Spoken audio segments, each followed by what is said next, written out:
नमस्कार मेरे प्यारे दोस्तों, मैं लालता मिश्रा। मैं आज आपको मत्स्य अवतार की कथा सुनाने जा रहा हूँ मेरे प्यारे दोस्तों, कि किस प्रकार भगवान ने एक राजा प्रियव्रत नाम के एक राजा को किस प्रकार दर्शन दिया मत्स्य अवतार के रूप में। और इसकी कथा मैं आपको सुनाने जा रहा हूँ। आप लोग ध्यानपूर्वक सुने मेरे प्यारे दोस्तों। एक प्रियव्रत नाम के राजा थे। वो प्रियव्रत राजा हमेशा सुबह ब्रह्म मुहूर्त में उठ के गंगा स्नान करने के लिए जाते थे और सूर्य देवता को जल देते थे। उसके बाद वापस आके अपना बाकी का काम करते थे। पूजा पाठ, दान पुण्य, धर्मात्मा थे, बहुत ही ज़्यादा प्रियव्रत, भगवान की बहुत ही भक्ति करते थे। पर उनके पास इतनी ज़्यादा संपदा थी, इतना ज़्यादा धन, हीरे मोती जवाहरात थे, उन्हें अहंकार था अपनी संपदा पे। तो उन्होंने एक दिन क्या हुआ, उस दिन वो थोड़ा लेट गए गंगा स्नान के लिए।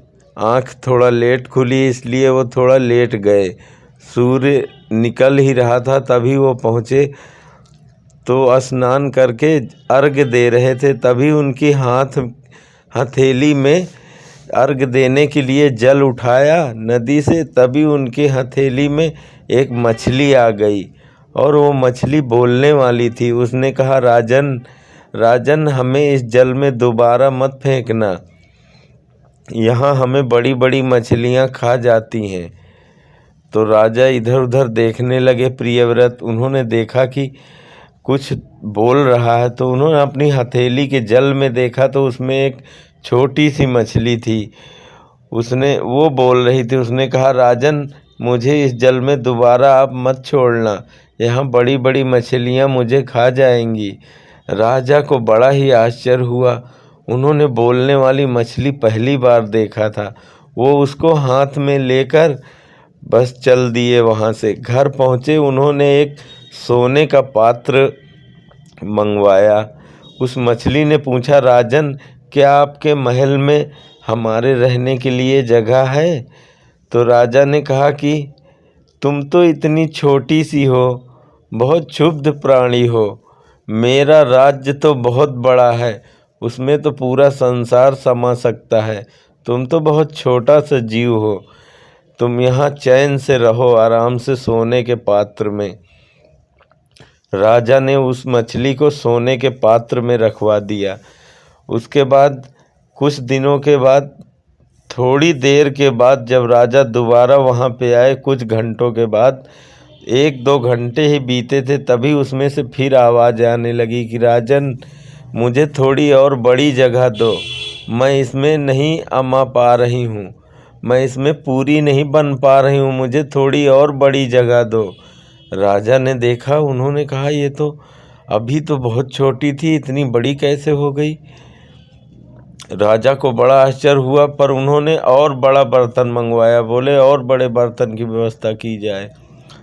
तो राजा ने उसमें डाल दिया। बोले अब आप इसमें निश्चिंत पूर्वक रहो। तो 1 घंटे के बाद राजा ने देखा कि वो मछली उसमें भी नहीं बन पा रही है, उसमें भी पूरी नहीं आ पा रही है। बोली, राजन, मुझे कुछ और बड़े बर्तन की व्यवस्था करो, मैं इसमें भी पूरी नहीं आ पा रही हूँ, मेरा दम घुट रहा है इसमें, मैं तो मर जाऊँगी, मुझे और बड़े उसमें जगह दो। आपके राज्य में तो बहुत जगह है ना, हमें और जगह दो। वो मछली और बड़ी होती चली गई। राजा बहुत ही परेशान हो गया। बोली, मुझे और बड़ी जगह दो। प्रियव्रत हाथ जोड़ के खड़े हो गए। बोले, प्रभु, आप कौन हैं? मैं समझ गया आपकी मेरे राज्य में इतनी जगह नहीं जितना आपके बढ़ने की क्षमता है। हे प्रभु, मुझे कृपा करके क्षमा करें मेरे अहंकार के लिए, और मुझे आप दर्शन दें, आप कौन हैं? तो उस मछली के मुख से स्वयं हरि नारायण प्रकट हो गए, चतुर्भुज रूप धारण करके। शांताकारं भुजगशयनं पद्मनाभं सुरेशं विश्वाधारण गगन सविशं मेघवर्णं शुभांगं लक्ष्मीकान्तं कमलनयनं योगभिर्ध्यानगम्यं वन्दे विष्णुं भवभयहरं सर्वत्र लोकैकनाथम।